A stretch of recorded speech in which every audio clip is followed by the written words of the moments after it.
सिंह शार्दूळ मुखे भयानक्याती विक्राळ जिव्हा जाज्वल अग्नि प्राय प्रभु रामचंद्र भगवान की जय पवन सुत हनुमान महाराज की जय शांती ब्रह्म एकनाथ महाराज की जय रेणुका माता की जय। असं सर्व श्रुती सचिन माता वैवर्त ज्ञानवर्त गुणवर्त भोसू धरती महाराज वाचक सुशील महाराज मंडळी यांचे चरणमस्तक कधीला सुवाद करून रम्य रामायण आहे आणि जीवनाचे व्यथा कमी करणारं हे रामायण आहे म्हणून पुन्हा पुन्हा ऐकायचे। आणि युद्धाचा प्रसंग आहे। युद्धाला असताना पहिल्यांदा आख्या कालच्या आद्यात मेला त्याचा सूड घेण्यासाठी राजा रावण इंद्रजित असताना पाठवू लागला।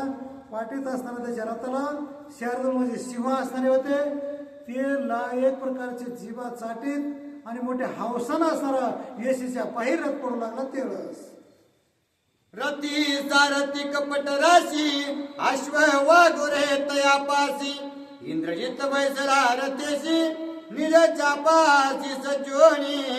रथ असताना एवढा दैदिप्यमान होता त्या रथावर सारथी तसाच होता आणि जे शिव शार्दूळ असणारे रथाला झुपलेले होते त्याचे असणारे बागदोर म्हणजे दावे कासर थोडक्यामध्ये बैलाचे त्याच्या हातात होते तसा असणारा पूर्ण रथ असणारा कंट्रोल करीत होता सारथी।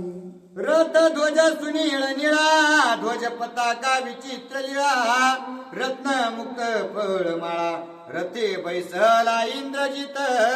जो रथ असणारा दैदिप्यमान होता ती सुंदर होता त्याच्यावर असणाऱ्या आगळ्या माळा सोन्याच्या रुपयाच्या चांदीच्या असणाऱ्या बऱ्याच असणारा ध्वजही असणारा त्याच्यावरचा म्हणजे झेंडा तोही असणारा दैदिप्यमान अति सुंदर होता आणि त्याच्यावरल्या झालरी अनेक असणाऱ्या ज्या वस्तू होता त्या सोवय मान होता त्या रथात इंद्रजित बसला कुठं निघाला जैसा इंद्र सुरवरेसी तैसा इंद्रजित राक्षसेसी मुक्त फळांच्या झालरेसी अतिशुभेशी सुप्रभा। जसा इंद्रदेव असणारा अमरपुरीचा राजा आहे अमरावतीचा नाही आणि म्हणून असणारा अमरपुरी जसा असणारा तो रथ घेऊन निघतो 33 कोटी देव असणारा पुढं असणारा एक प्रकारचा ज्वार करण्यासाठी किंवा मुजरा करण्यासाठी धावतात तसा इंद्रदेवाच्या पुढं बरेच असणारे अनेक असणारे दैदिप्यमान सगळे रथ आणि कनक दंड युग्म चामरी उपभोग जाणविती नाना परी ऐसिया सेनेसी संभारी जय जयकारी निघाला। अनेक असणारे ज्याच्या हातामध्ये सोन्याचे दंड आहेत ज्याच्या हातात असणारा पराक्रम असे काही बरोबर आणि धनुष्य बाण घेऊन जय जयकार आपल्या बापाचा करीत म्हणजे राजा रावणाचा जय जयकार करीत स्वतः असणारा इंद्रजित येशीच्या दरवाजा वाट बाहेर असणारा रथ घेऊन पडू लागला। जैसी गरुडागमनी शक्ती तैसीच रथाची सवेग गती रणीची नावे मारुती शीघ्र गती निघाला। रणभूमीमध्ये मारुतीरायावर विजय पावण्यासाठी असणारा जशी गरुडाची गती गरुड जसा वेगानं पळतो तसा रथ असणारा हा इंद्रजितानं पेरलेला आहे रणभूमीकडे अशोक वनात जाऊ लागलेला आहे। इंद्रजित येताच मदळी पुढे धाविनाली असाळी जेने मारिला या बळी त्याची होळी मी करीना।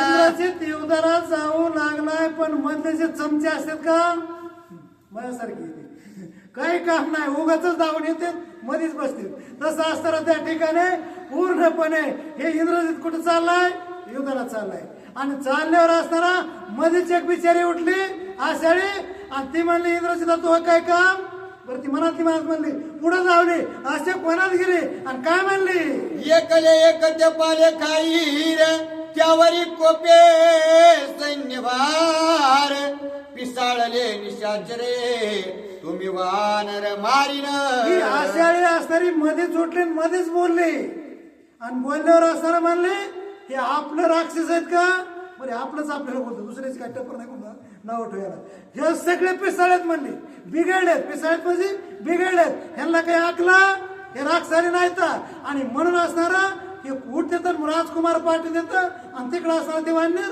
मारतय मी एकली जाते आणि त्या आणण्याचा किंवा वाढणाराचा समाचार घेते त्याला मारून येते टाकोनी आली अशोकवन सम्मुख हनुमंत देखोन निकट वटारिले नयने विक्राळ वदन पसरिले. असं म्हणले त्या इंद्रजित असा येतोय न येतोय तर अशोक वनात पोहोचले आणि पोहोचल्याबरोबर असं भयान मोठाले डोळे केले.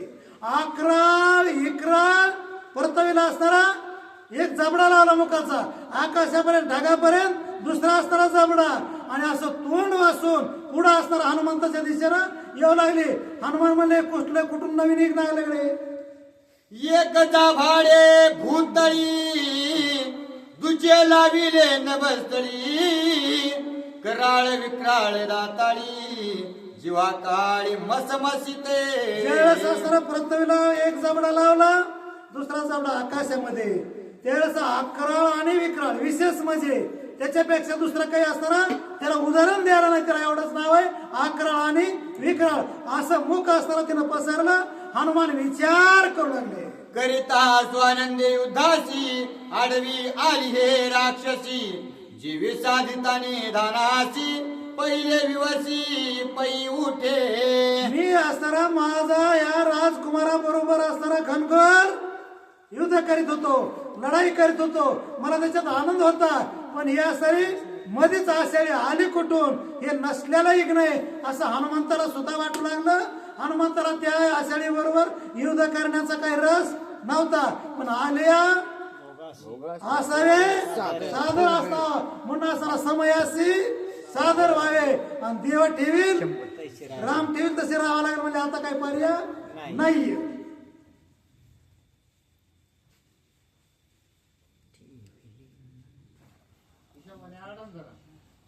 त्यांना म्हणलं आधीच बसले आणि आज इंद्रजीत मारतो.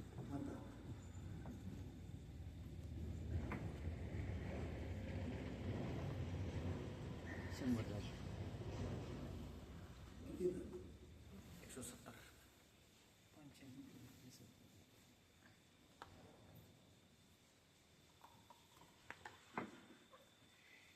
प्रभु रामचंद्र भगवान की जय.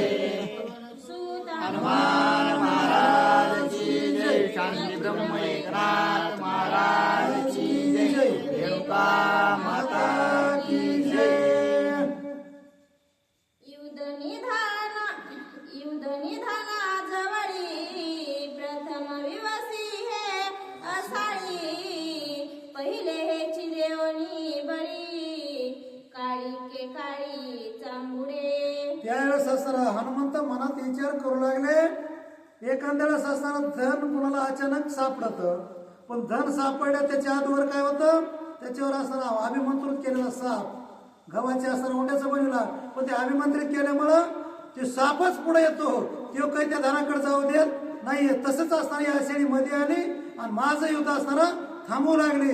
पण आता याच आषाढीचा बळी द्यावा लागतोय आणि असणारा जी महाकाळी ती भूताने म्हणली होती तुम्हाला आजच सगळं काय असणारा जे पाहिजे ते खायला भेटत ते भोजन करावया संतृप्ती पाहिजे लहान प्राणाहुती ते संग्राम समयी स्तुती प्राणहुती असाळी. त्यावेळेस असं हनुमंत विचार करू लागले किंवा भूताला एक प्रकारचं भोजन देण्यासाठी पहिल्यांदा असणारा थोडं असं दुखण्यातून उठल्यावर जसं जेवण थोडं द्यावं लागतं आप्रसानातून उठल्यावर आणि थोडं दिलं म्हणजे त्याला पचत. तसं असताना यांनाही काय करावं लागले, आषाढी नावाची राक्षस आहे का या असे असणारे वरकड चिलर मारा लागतील आणि भूताला खायला द्यावं लागतील. असं असताना हनुमंताचा विचार सुरू झाला. प्रथम समिधा होमुना मग होमिती प्रधाना तैशेची असाळी हे जाना समिधा वदाना संग्रामी. पहिल्यांदा असणार प्रथम म्हणजे जो पंचकर्म नावाचा जो यज्ञ करते 5 यज्ञ एका माणसाला ग्रस्त आश्रमीला घडते. त्याच्यामध्ये असणारा जे काही समिधा येतात त्या थोड्या असणारा टाकल्या का की असणारा तो यज्ञ घडतो. तसे असणारे वरकड असणारे हे जे राक्षस आहेत का मारले की असणारा काय होईल, पुन्हा हे प्रधान लोक म्हणजे श्रेष्ठ लोक मागून येते आणि मग त्यांच्यावर युद्ध करू. आषाढीने पसरिले जभाडे न पाहता मागे पुढे हनुमंताची उडी पडे मशाका एवढे धरी रूप. त्यावेळेस आषाढीनं मोठा चबडा आपला पसरला. हनुमंत म्हणले आता ह्याच्या बरोबर काही लय टाइम लावण्यात किंवा येळ युद्ध करण्यामध्ये ना येळ उगाच अर्थ घालणं म्हणजे असताना आपलं येडेपण आहे.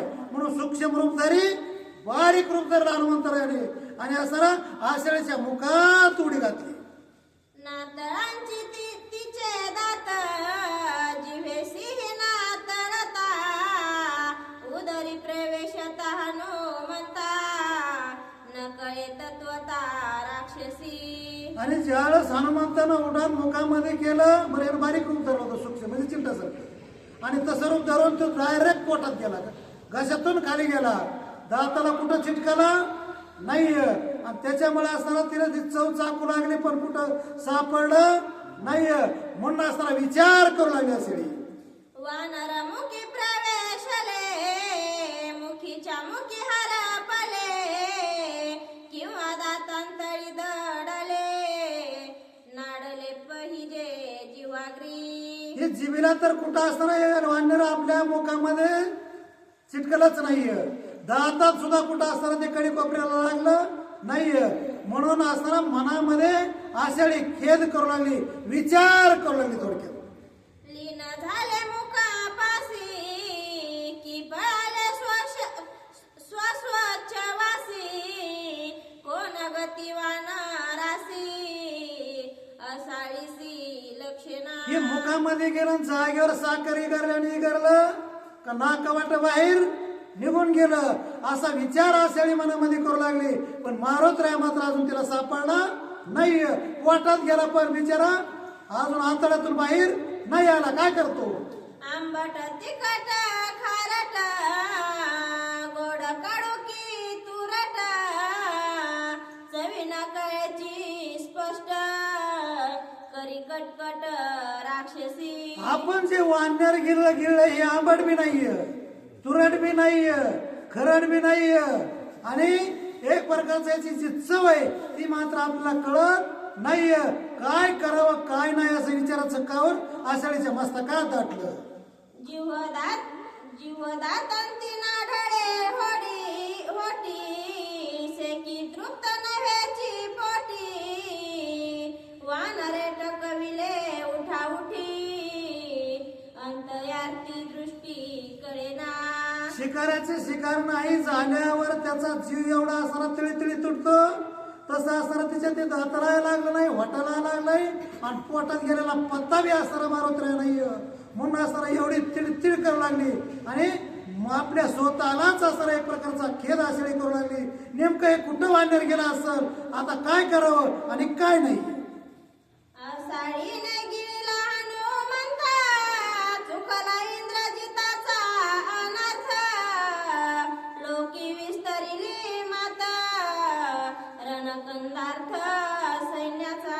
आणि ज्या वेळेस असताना तिथले काही गुप्तहेर होते त्या गुप्तहेर खात्याच्या लोकांना पाहिलं म्हणले बरं झालं आणि इंद्रजिताची टळी. आषाढीनं असताना हनुमंत गिळला आणि गिळल्याबरोबर असताना चौकड धवंडी किंवा चौकड चर्चा आपसात होऊ लागली. ती ऐका. पहिलेची गिळती वानरा तरी का मरता खया कुमार किंकर आणि बनकर प्रधान पुत्र वंचते. पहिल्यांदाच आपण या आषाढीला असताना निरोप देतो आणि असे कोणात पाठीतो तर असताना आज्ञा कुमार राजा रावणाचा आवडता मुलगा लाडका मरत नाहीये. दुसरा असताना हे बनकर किंकर 80,000 किंकर हे मात्र मरत नाहीये. आख्या काळा मारला हनुमंत प्रथम सीता सुधी हनुमंत गेला आणि लंका दहन करून पहिल्यांदा असताना त्याला जे टेबा खावला ते आख्यावरच खावला आणि पुन्हा असताना विस्तार केला. तो ऐका. ऐशे लोक संगताची गोष्टी तवा साडी सशुळा पोटी हनुमंते काळीज धरले मुष्टी लोळे सृष्टी गडबडा. असं असताना आषाढी मनामध्ये विचार कीर्ती वानर कुठे गेला असं माझी शिकार झाली नाहीये. म्हणून असताना तिला तळमळ वाटू लागली. एवढ्यामध्ये असताना पोटामध्ये पोटसूळ उठला आणि आषाढी असणारी गडबडा गडबडा गडबडा लोळू लागली, कारण पोट जास्त दुखायला लागलं. त्याच्यामुळे असणारी ती धरणीवर लोळू लागली त्या समयाला. करवया इंद्रजितासी रणा, हनुमंताची आवडी पूर्ण, तिचे उदरी न राहे क्षण, केले विंदन ते ऐका. हनुमंताला असणारा त्या पोटामध्ये गेल्यावर असणारा तिथं काही एसी नव्हता, तिथं काही चांगली जागा, पण पोटात काय वने मर्तिकेचे मंदिर आहे, तिथं काही बी या पोटामध्ये. आणि म्हणून तिथं काही थांबा हनुमंताला वाटलं नाही, कारण त्याला वळ लागली होती इंद्रजिताची, इंद्रजिताबरोबर असणारा युद्ध करण्याची. म्हणून त्यानं पराक्रम केला. कसे बाहेर येतात ते ऐका.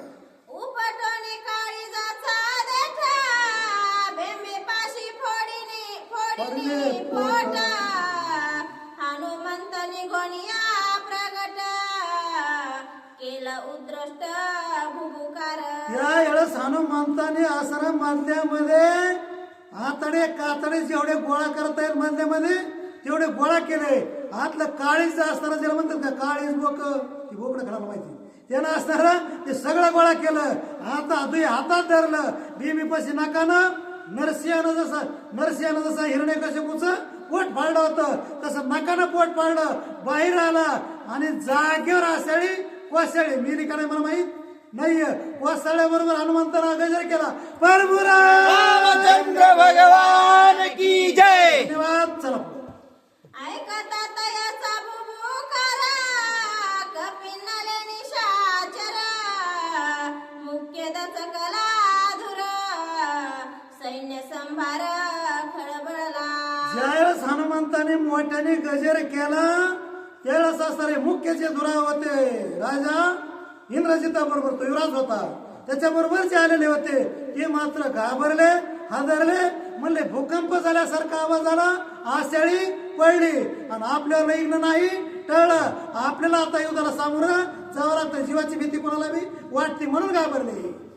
रावणापाशी सांगती माता, साडीने गिळला हनुमंत, सवेची दुसरी बोल सांगता, केला निपंत आषाढीचा. काही असणाऱ्या बातमी देणाऱ्या राजा रावणाच्या समोर असणारे गेले, म्हणले आपल्या अशोकपणामध्ये जे एक आलेलं होतं वानरूपी या आषाढीनं गिळलं, आणि गिळल्याबरोबर असणारा तिथं साखर पेढ हे गुळासारखं असणारं मटामट खाऊ लागले. मी तुम्हाला देणार नाही. आणि म्हणून त्यावेळेस असणारं वाटू लागले तर महागून लगेच बोल आली हातानं वरडतच आले की हनुमंत पराक्रम करू लागला. राक्षस माव कर भारी, त्याहून वानरी विद्या थोरी, रेगोनीतीचे उदरी, महामारी मारित. त्यावेळेस असणारा लोक चर्चा करू लागले, आपसापसात बातमी देऊ लागले की राक्षस अति मायावीत, लीला वेगळ्या करतात, फसवितात, कपट करतात, पण त्याच्यापेक्षा वानर शिरोमणी अनेक असणारा हुशार आहे, कारण बुद्धिमत्ता वरिष्ठ आहे, त्याच्यामुळे असणारा ते सगळ्याचा घात जाईल त्याचा करतय असं असणारा आपसापसात चर्चा लगेच सुरू झाली. जैशी बहीण शूर्पणखा, तैशीच हे सडिका, हनुमंते मारिताची देखा, दशमुख बहुदुःख. जशी असणारी शूर्पणखा आवडती होती, फक्त नाक वाचून आणि होट वाचून गेली होती, नाहीतर राजा रावणाची बरं ती बहीण होतीच, ती रक्तजनाची होती. आणि जी जशी असणारी तिच्यावर जसा असणारा तिचा विश्वास होता राजा रावणाचा, तसाच असणारा या कोणती आषाढी होता, पण ती मिली, तिचा असणारा नाक कान युद्ध हे फसविण्यासाठी गेली म्हणून गेलं, आणि मध्येच उठून उगाची उगा युद्धासाठी गेली हनुमंताबरोबर, ही अक्षर जीवाला मुकली. वानर पेटले द्वादशी, करू कोणाच्या दुखासी, काय होईल इंद्रजितासी, निज मानसी धाकत. त्यावेळेस असणारा राजा रावण असणारा जो जाईल तिकडं त्याचा असणारा शेवट होऊ लागलाय. शूर्पणखेचं दुःख करू, काशाळीचं दुःख करू, का हाक्याचं करू का किंकर बनकराचं का असणारं दुःख करू आता कुणा कुणाचं दुःख म्हणून आठवू असा राजा राव मनामध्ये विचार करू लागला. त्यावेळेस असणारा मनात एक विचार आला तो ऐका. केला साडीचा घात ऐकून इंद्रजिते माता कोपे चालीला कृतांत हनुमंत दंडावया. आषाढीचा घात केला हनुमंताने असणारा फोडून पाहत केला. त्याच्यामुळे असताना इंद्रजिताला तो निरोप कळला.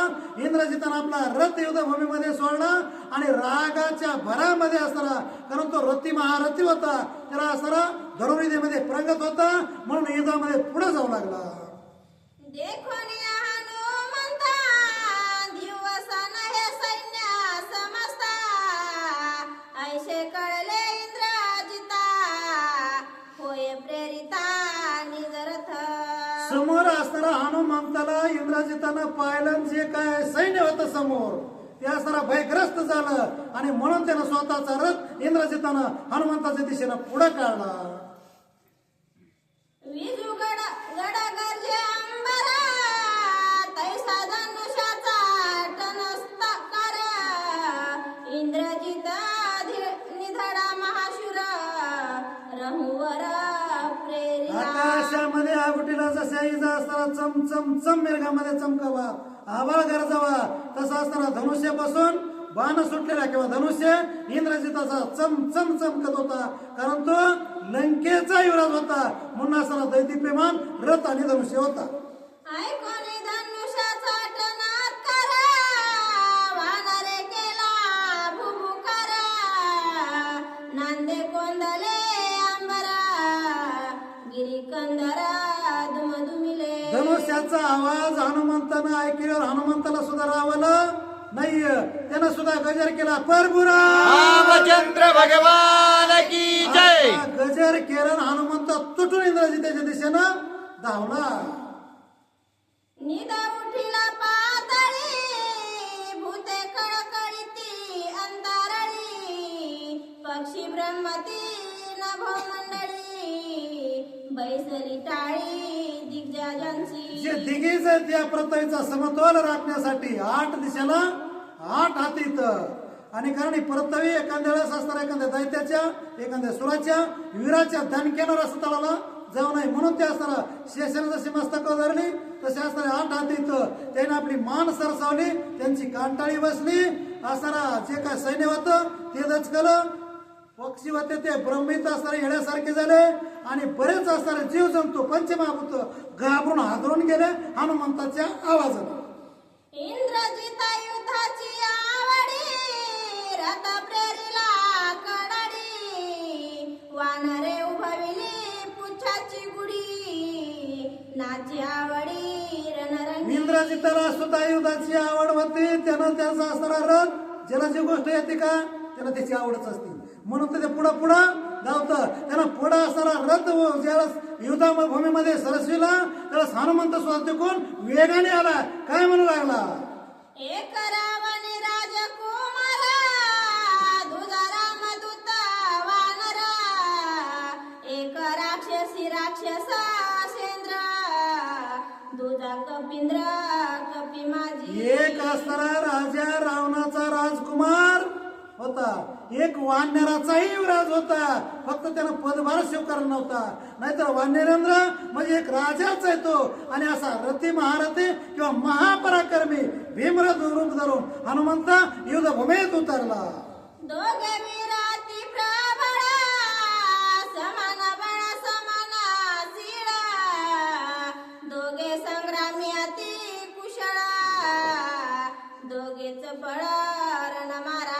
दोघही रणभूमीचं कौशल्य असणारा जाणार होते इंद्रजिताने हनुमान आणि दोघही असणारा एक प्रकारचा आपल्याला विजय खेचून कसा आणता येईल याचा विचार करून असणारा महापराक्रम करणार होते आणि हे सगळं असणारा युद्धभूमीमध्ये पाहण्यासाठी कोण कोण काय काय करतात ते ऐका. दोघे भिडती महावीर पाहू आले सुरावर सिद्ध गंधर्व ऋषीश्वर नर किन्नर विमानी. हनुमंताचा आणि ज्या इंद्रजिताचं ज्याला युद्ध व्हावं लागलं पाहण्यासाठी, कारण कुशाग्र बुद्धीचं युद्ध होतं ते. सर्वसामान्य 133 कोटी देवांना नवाजलेला होता, त्यांना सुद्धा त्याची भीती वाटत होती.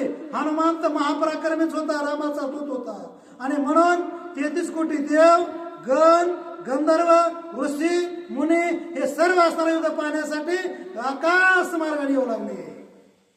शची सहित शचीपती, सावित्री सहित प्रजापती, उमे सहित उमापती, पाहू येती संग्राम. युद्धाला सर्व युद्ध पाहण्यासाठी हनुमंताचं आणि या रावणाच्या मुलाचं युद्ध पाहण्यासाठी सची सहित म्हणजे इंद्रदेव आणि सावित्री सहित ते 4 तोंडाचं ब्रह्मदेव आणि या सर्व उमे सहित शंकर महादेव त्रिशूळ डमरुळ घेऊन आला. गिरिजेचा कंत म्हणजे महादेव सुद्धा त्या युद्धात आले. अजून कोण कोण आले? खवळले दोघे वीरा, काळकृतांताती दुर्धरा, दोघे जैसे काळा गिरुद्र, युधी सत्वरा दोघ या सर्व युद्धाला समोर गेले. काळ अग्निरुद्र जसा तुटून असणारा या धर्तीवर पडावा आणि या धर्तरीचा नैनाट शेवटला चंद्र सूर्याचा असता होताना करावा, तशा प्रकारे असणारा आपल्याला विजय खेचून आणण्यासाठी आणि आपल्या मालकाचं काम करण्यासाठी, आपला दूतपणा सिद्ध करण्यासाठी हनुमान तुटून पडला. इंद्रजित असणारा पूर्णपणे धावून आला युद्धभूमीत. एक गज एक केसरी, एक हिरण्यकशिपू, एक नरहरी, सहस्त्र बाहू परशुधारी, ऐशिया परी मिसळले. ग्रंथ करते असताना त्याची उपमा म्हणून दुसऱ्याचे असणार. एक हिरण्यकश्यपू किंवा नरहरी म्हणजे ज्याला असणारा एक प्रकारचा सिंहाचा अवतार असणारा धरला किंवा एक प्रकारे असणारा स्वतः परशुराम आणि सहस्रार्जुन. त्याच्या अजून एक राहिला तर राहिला काय होता एखादा तुकडा राहिला तर एक सर्प एक सर्पारी, एक त्रिपुरारी, एक मुरारी, ऐशिया परी मिसळले. एक असणारा सर्प म्हणजे वासुकी सारखा मोठा नाग, दुसरा गरुड, एक मुरारी, एक असणारा मुरा नावाचा दैत्य. मुरारी म्हणजे विष्णू भगवान. अशा प्रकारचे असणारे श्रेष्ठांचा असणारा त्या ठिकाणी समतोल नागावा करू लागले.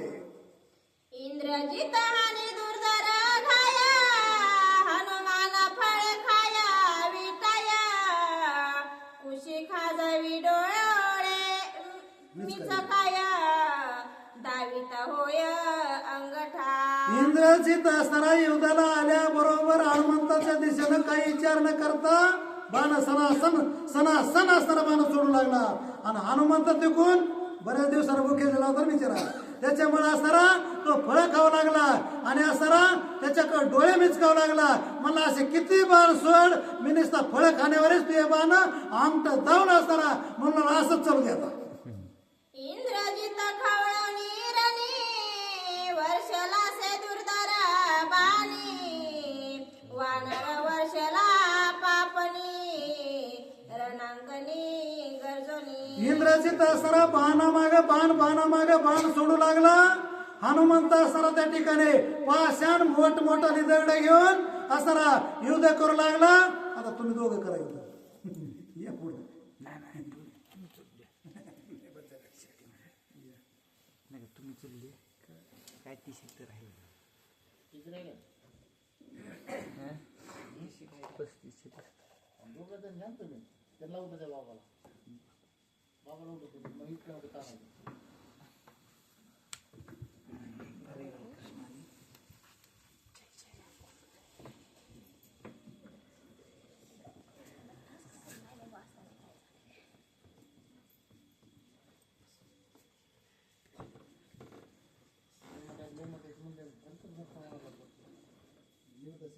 प्रभु रामचंद्र भगवान की जय.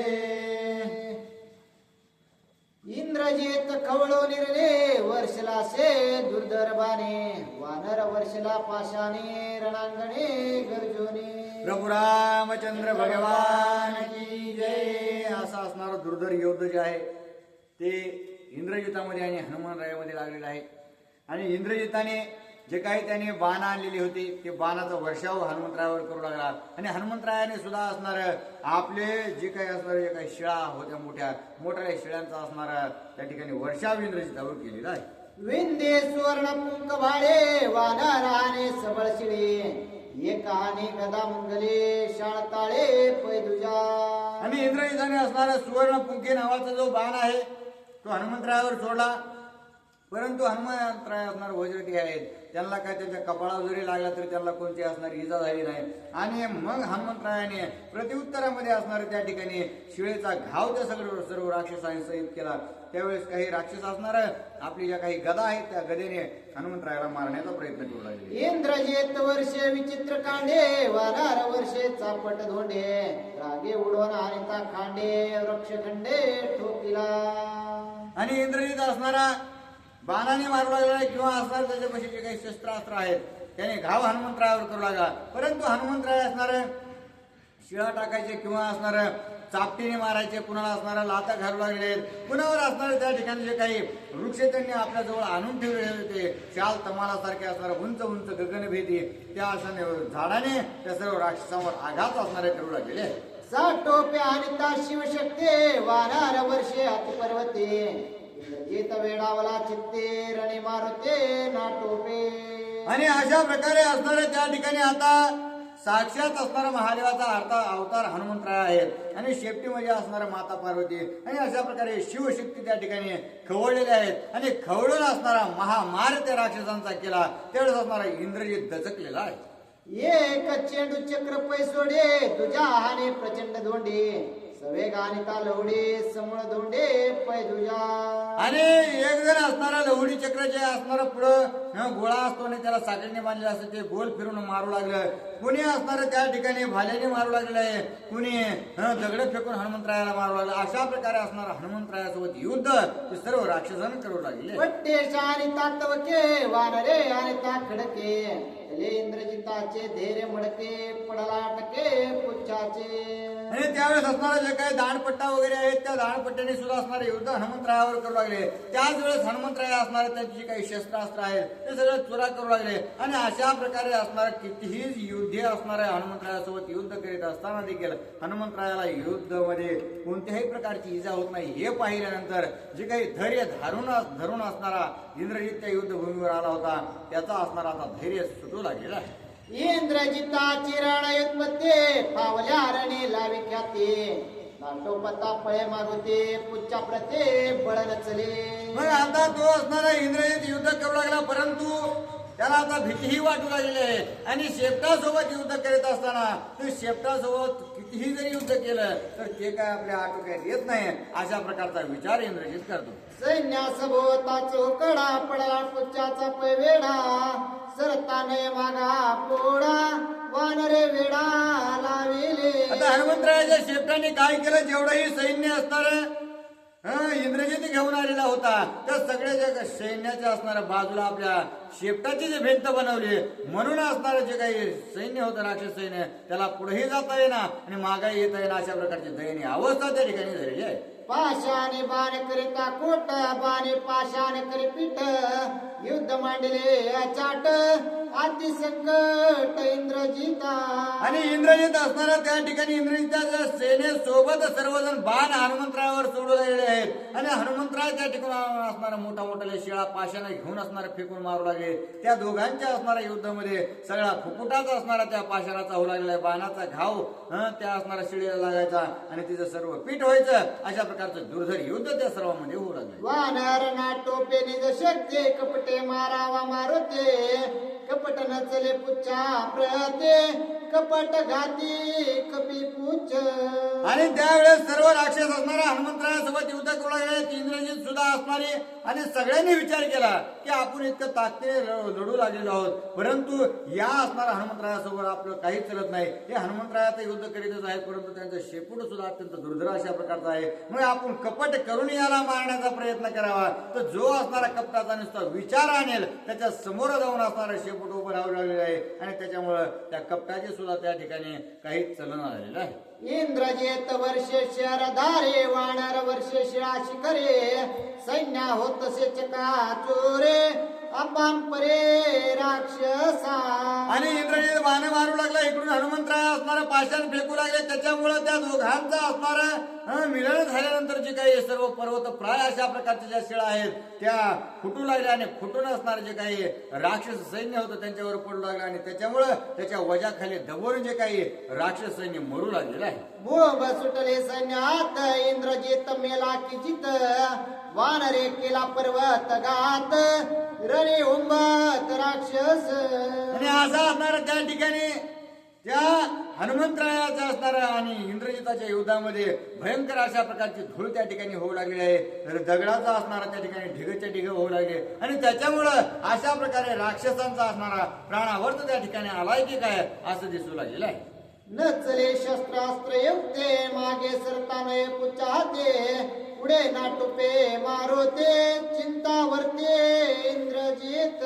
मग आता इंद्रजिताने विचार केला, इतकं सैन्य आपण घेऊन आलेलो त्यांच्यासोबत असताना त्या मारुती सोबत युद्ध करीत असताना कुणाचं तर बळ चालेलं झालेलं आहे. परत असणारा इकडे तिकडे असणारा पळून निष्ठून जावा अशा प्रकारचा विचार जरी केला तर ते शेपूट असणारा पळून सुद्धा देत नाही. मग करू तर करू काय अशा प्रकारची स्थिती असणार त्या ठिकाणी इंद्रजिताची झाली. चिंता तूर दे कोणी त्याते हनुमंत म्हणे इंद्रजिताते शिळा वृक्षीन हानी तुते न हानी पर्वते भाक माझे. मग त्यावेळेस हनुमंतरायाने असणाऱ्या इंद्रजिताकडे पाहिल्याबरोबर असणारा इंद्रजित चिंतामग्न दिसला आणि दिसल्याबरोबर हनुमंतरायाने सांगितलं की हे इंद्रजिता, मी असणार तुझ्यावरती दगडही फेकणार नाही, शिळाही फेकणार नाही, झाडही फेकणार नाही, कोणत्याही प्रकारचा असणारा त्रास तुला असणारा देणार नाही, ही माझी असणारी तुला वचन आहे अशा प्रकारे हनुमंतराय सांगतात. इंद्रजित नामाची ख्याते जे बाणे जिंतिला अमरपते तया बाणे विंदोनी मजप्रते विजय व्रते साधेपा. हनुमंतरायाने सांगितलं की हे इंद्रजिता, तू असणारा अत्यंत बलवान अशा प्रकारचा स्वतःला म्हणतोस.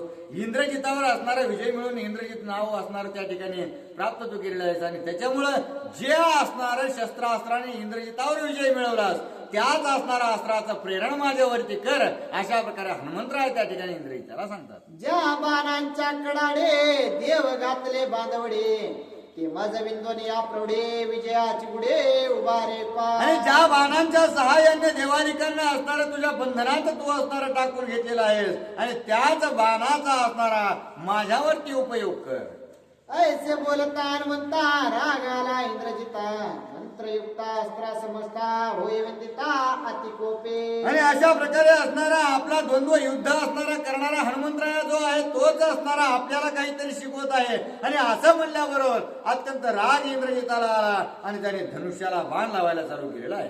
मंत्रयुक्ता युक्तास्त्र प्रयुक्ते इंद्रजित वर्षे शर संपत्ती परता नैसरेची मारुते शंका चित्ते मानिना. आणि इंद्रजिताने धनुष्याला बाण लावलेले आहे, त्या बाणावर असणारे मंत्र म्हणलेले आहेत आणि मंत्र म्हणून अस्त्रामध्ये त्याचं रूपांतरित करून हनुमंतरायावर असणारा अमित अशा प्रकारचे बाण जसं काय पाऊस पडावा तशा प्रकारचे बाण पडले. परंतु हनुमंतराया असणारा किंचित सुद्धा इकडे तिकडे होत नाहीत. हे बघितल्यानंतर असणारा इंद्रजितच मनामध्ये धाकू लागलेला आहे. माझ्या अंगी बाण रूपते हे शंका नाही हनुमंते आश्चर्य मानिते तैसे तेने केले. आणि आता हनुमंतराय त्या ठिकाणी बाण येऊ लागले आहेत. हा बाण बघू लागले आणि बाण बघत असताना हे बाण येतील आणि मला असणार त्या ठिकाणी रुततील हा जो अभिप्राय असणारा हनुमंतरायाला आहे तो कळून चुकलेला आहे की मला कितीही जरी बाण आले तरी मला हेच किंचित असणार त्या ठिकाणी घात करू शकत नाहीत. आणि हे सर्व देवाचे पाहत असताना त्या ठिकाणी त्याला सुद्धा आश्चर्य वाटू लागलेलं आहे. राम नामाची आशक्ती नित्य निर्द्वंद्व स्थिती मारुती इंद्रजितासी ख्याते हे उपपत्ते अवरारा. आणि त्यातील त्यात असणारा हनुमंतराय अखंड प्रभू रामचंद्राच्या नावामध्ये लीन आहेत आणि त्याच नामाच्या बळावर असणारे निर्द्वंद्व स्थिती असणारे हनुमंतरायाच्या असल्या कारणानं अशा प्रकारच्या इंद्रजिताच्या युद्धासोबत असणारा हनुमंतराय अत्यंत निशंक राहू लागलेले आहे. पसरोण्या दोन्ही हात बाण कळवणे समस्त सोनिया गगनांत बाणाने तर राक्षसा. पण आता हनुमंतरायाने काय केलं, जे बाण जेवढेही बाण असणारे इंद्रजिताने सोडले होते ते सगळेचे सगळे असणारा असं कवड्यामध्ये घेऊन सगळेच असणारं बाण हातात धरले आणि एकाच असणारं सगळ्या ताकदीने मिळून सगळे असणारे बाण राक्षसाच्या दिशेने पुन्हा ज्यावेळेस टाकले त्यावेळेस असणारे राक्षस त्या पटापटा मरू लागले. पडता बाणांचा संपात स्वये सैन्या होय निपात काही राक्षस कुंतत झाले विपरीत संग्रामी. आणि अशा प्रकारचे बाण जे अमित बाण असणार हनुमंतरायावर सोडले तेच अमित बाण हनुमंतरायाने असणार त्या ठिकाणी राक्षस सैन्याबरोबर सोडल्याबरोबर प्रत्येकाला असणार ते बाण टोचू लागले, कुणाचा जीव जाऊ लागला, कुणाचे हातपाय मोडू लागले. अशा प्रकारची दयनीय अवस्था राक्षस सेनेची झाली. हनुमंतासी करितारणा इंद्रजित बोलला संपूर्ण आपले सैन्य मारे आपण निर्वाण बाण वर्षोनी. आणि अशा प्रकारचं कृत्य हनुमंतरायाने केलेलं आहे. आणि ते केल्याबरोबर इंद्रजित विचार करू लागला याने असणारा आपलेच बाण मागून घेतले आणि त्यानेच असणारा आपल्या जे काही राक्षस आहेत त्या राक्षसावर सोडलेले आहेत. अशा प्रकारचे निर्वाणीचे असणारे जे काही बाण आहेत त्याने आपणच आपला घात करून घेऊ लागलेलो. धनुष्य बाण हनुमंतासे हा संग्राम नाही त्यासे आविषय बोले इंद्रजितासे निज सैन्यासे मारित.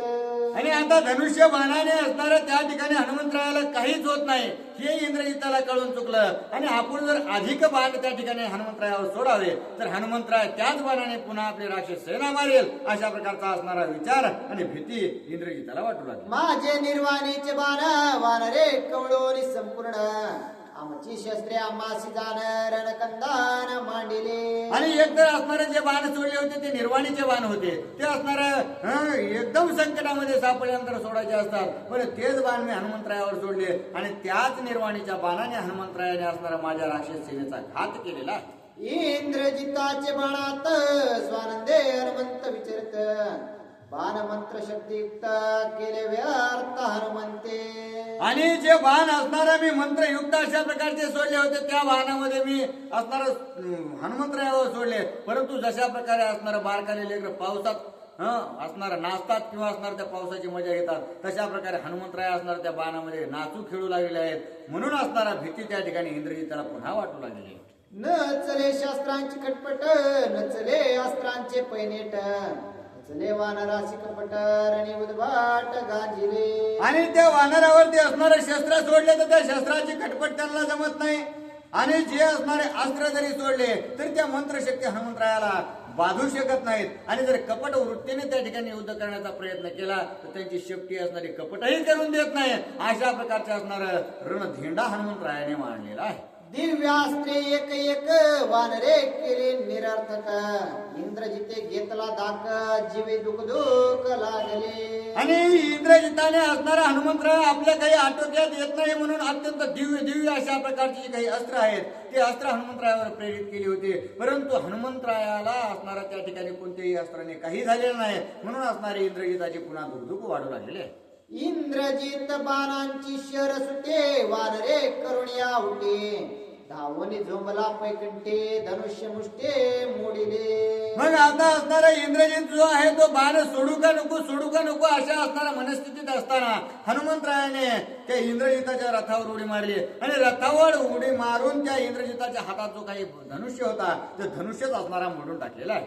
सरळे बाणांची निजवडे तरे वानरा प्रौढी गाडे मल्ल विद्येची परवडे कडो विकडे बिडते. मग आता असणारा हनुमंतरायाने त्याचा बाण धनुष्य बाण असणारा मोडल्यामुळं बाण सोडायची जी काही असणारे योजना होती ती आता असफल झालेली आहे. आणि त्याच्यामुळं हनुमंतराय साक्षात आपल्या समोर येऊन ठेपले. म्हणून आता त्या ठिकाणी दोघ जण कुस्तीमध्ये असणारा तल्लीन होऊ लागले. उरे शिरे आणि कोपरे तडवे आणि ती परस्परे कळा लावणी भुजांवरे आणि ती उदरी चपेट घात.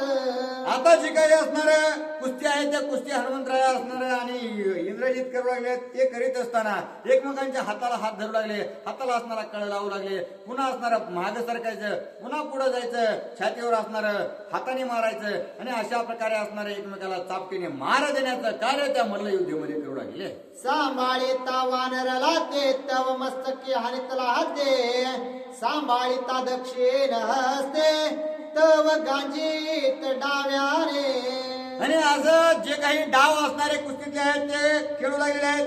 ज्यावेळेस असणाऱ्या दोघांनी एकमेकाच्या खांद्याला पकडलेलं आहे, एकमेकाला असणार त्या ठिकाणी ताकद त्या ठिकाणी दाखवू लागली आणि ताकद दाखवत असताना त्या इंद्रजिताने हनुमंतरायाचा जो काही डावा पाय आहे तो पकडण्याचा प्रयत्न केला आणि डावा पायाकडे हात नेत असताना हनुमंतरायाने बघितलं की वरून असणारा ठोका टाकायचा मुंडक्यावरती, पुन्हा उजव्या पायाकडे गेला की असणारा डाव्या हाताने ठोका टाकायचा. अशा प्रकारचे असणारे मल्लयुद्धाच्या विद्या असणारे हनुमंतराय आणि इंद्रजित खेळू लागलेले आहे. करिता मल्ल विद्या व्युत्पत्ते मागे पुच्चाच्या गाते सव्याग्र रथ आणि रथ सारथे नेले समाप्ती वानरे. अरे हनुमंतराय असणार कुस्ती इंद्रजितासोबत खेळू लागलेले आहे, परंतु शेपूट मोकळं होतं. शेपूट असणारं कोणत्याच कामात चालले नव्हतं. मग शेपटाने बघितलं की असणार वाघाचे मुंडके असलेला जे काही रथ आहे, वाघा असणारे त्याला झोपलेले आहेत, अत्यंत भयंकर अशा स्वरूपाचे त्यांची नख आहेत. मग त्याच असणारा वाघाकडे ते शेपूट गेलं, त्या वाघासहित असणारा जो काही रथ आहे तो असणारा चक्काचूर करून टाकलेला आहे. मारो आणि सारथी भंगीला रथ इंद्रजित केला दैवत नटळे पुच्चाचा आवर्त रणे हनुमंत नाटोपे. आणि त्या शब्दाने काय केलं, तेवढं असणारा रथच नाही तर तो सारथीही मारून टाकला. जो ध्वज होता अख्खा असणारा पूर्ण जो रथ आहे तो असणारा त्या ठिकाणी भुईसपाट करून टाकला. या ठिकाणी शेपूट सुद्धा भयंकर अशा प्रकारचं युद्ध करू लागलं आणि हनुमंतराय सुद्धा अनावर त्या ठिकाणी इंद्रजिताला झालेले आहेत. त्याच्यामुळे इंद्रजित अत्यंत व्याकुळ होऊ लागलेला आहे. ध्वज भंगीला गाते छत्रे भंगीले हाणून लाते मुकुट पाडून आते ते इंद्रजिताते गांजीले. आणि तोच रथ असणारा भंग करीत असताना हनुमंतरायाने लाथाने असणारा त्याचं जे काही छत्रवरी होतं ते पाडलेलं आहे. तो झेंडा सुद्धा असणारा त्या ठिकाणी लाथाने लाथाडून दिलेला आहे. आणि अशा प्रकारे जो काही इंद्रजित रथावर बसून आला त्याला असणारा जमिनीवरती आणण्याचं कार्य हनुमंतरायाने केलेलं आहे. भूतळे समस्त ऋषीश्वर गगणे पाहती सुरवर अवघे करीती जय जयकार विजयी वाणर श्रीरामे. आणि पृथ्वी तलावरती असणारे जे काही ऋषीवृंद आहेत ते सर्व युद्ध पाहत होते. त्यांनी असणाऱ्या या हनुमंतरायाचं युद्ध पाहिल्याबरोबर त्याला अत्यंत आनंद झालेला आहे आणि ते सुद्धा असणारं गुणगान त्या ठिकाणी हनुमंतरायाचं करू लागले. आणि स्वर्गामधून देवाचे देव हनुमंतरायाचं युद्ध पाहत होते, त्यांना सुद्धा अत्यंत असणारा आनंद या युद्धामध्ये होऊ लागलेला आहे. एका जनार्दना शिरण झाला इंद्रजिताचा अपमान पुढे सैन्या निर्दळ कपिबंधन अवधारा. आणि असं असणार नाथबाबा आपल्या गुरुवर्यांना जनार्दन स्वामींना शरण जाऊन सांगू लागले की इंद्रजिताचा अपमान या ठिकाणी हनुमंतरायाने केलेला आहे. आणि अशाच प्रकारे असणार अपमानित करून पुन्हा जे काही राक्षस अनेक आलेले आहेत त्या राक्षसांचे सुद्धा असणारा निर्दळ हनुमंतराय करतील आणि अशाच प्रकारे हनुमंतराय विजय मिळवतील. सुस्ते श्री भावार्थ रामायणे सुंदरकांड एकाकार्तिका इंद्रजित अपमान हनुमंत हस्तेन पंचदशोध्याय. कुंडली कवदार विठ्ठल श्री ज्ञानदेव